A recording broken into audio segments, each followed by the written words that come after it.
So when you first taught fingerstyle guitar, and especially classical guitar, you taught correct right hand posture. And one of the rules there is to get the heel of your hand away from the guitar body, to lift it up, and that allows the fingers to straighten, and if the fingers are straightened, they've got the clearance to be able to play the strings correctly. It also improves the tone as well, because if your fingers are more straight,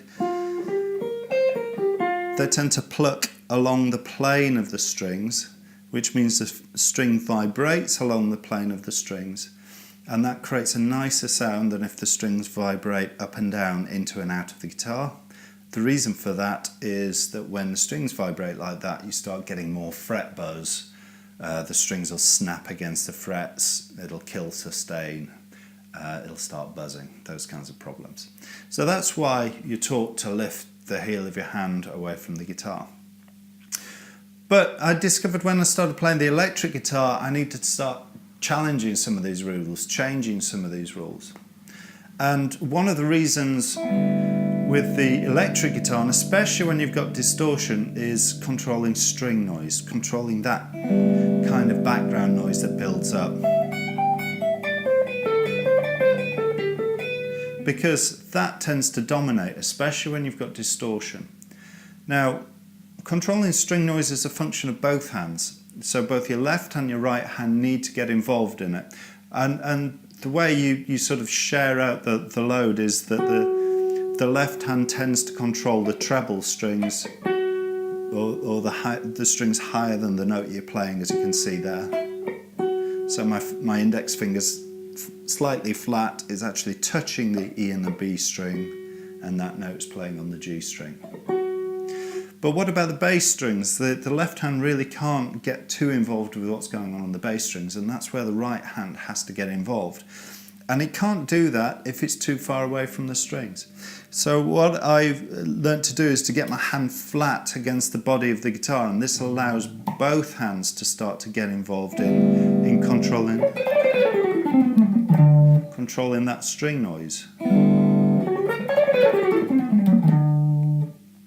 Now, there are some easy exercises that you can do, which are pretty much based on what I've just done there, actually. So let me zoom into my right hand and kind of show you the technique. Okay, so my right hand is low, close to the body of the guitar, as I mentioned earlier. And what that does is it allows my right hand thumb to be very close to the strings, and in fact the back edge of the thumb is one of the main areas that I use to control strings. And so my thumb tends to control the bass strings, or the strings below the note that I'm playing, and my left hand tends to control the high strings, and that's how I manage the strings around the one that I'm playing. Now, a way of practicing string dampening or controlling the strings, is just to start with a scale. So if I pick D major, around the 10th fret is starting there. But instead of just playing it, what I'm going to do is play all the strings first, and now try and take control of the strings. It's a bit extreme because you're having to control all 6 strings, but and this forces the left hand here.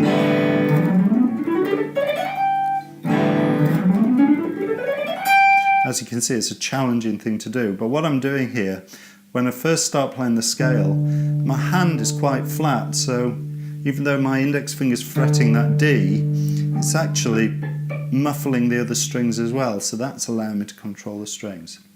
So that's going from the bottom E. What about from the A string? Well, let's try that. Try again. So what am I doing there? Well, I play that A string with my thumb, but my thumb is also touching the E string when I play that first note, so that allows me to start to control the E string. Let's try from the D string, and this starts to get really quite challenging.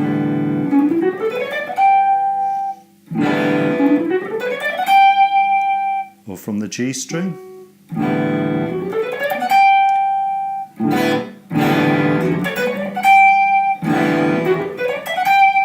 should see, again, my thumb is playing that first note, but it's actually in control, it's touching the other strings as well.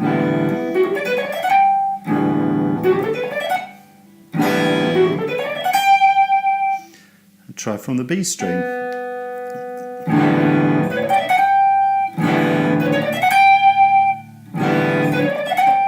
And as you can see, this is really starting to stretch me now.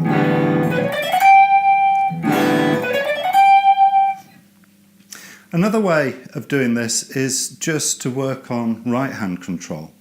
So if we establish a fast picking tremolo on the top E, then with the left hand, just hit the other strings.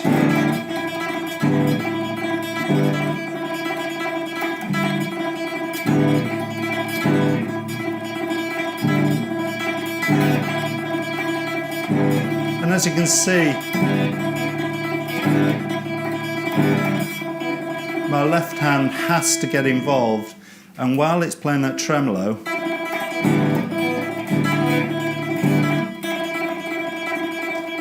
it mutes the other strings. It takes a few times around, and you have to time your picking to be able to drop your thumb on the strings, as you can see I'm doing. So it may take a few times around the pattern,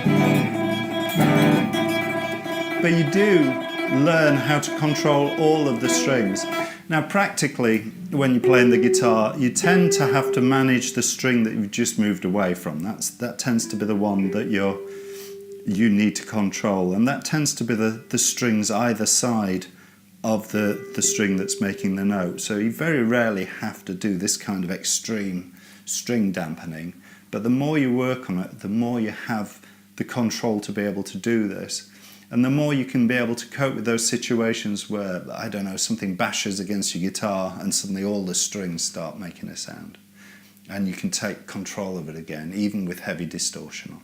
Now, none of this negates the original reasons that I gave for lifting the heel of your hand. It's all about applying the right technique to the right situation. So when I'm playing an acoustic guitar, when I'm wanting the strings to sustain and vibrate, when I want that sound, then the heel of my hand will come away from the guitar note. When I want this kind of close control, when I'm playing a distorted guitar, I'm playing an electric guitar and I don't want to get any string noise, then the heel of my hand drops. And so that's how I apply the two techniques. So I hope this has been useful for you. It's worth experimenting with. It's worth actually doing the exercise that I did earlier with the pick if you prefer to play with the pick as well. Because again, whatever you do, you have to be able to take control of the strings as soon as possible, and that's a great technique for doing this. So anyway, hopefully this was good for you. We'll chat next time. Goodbye.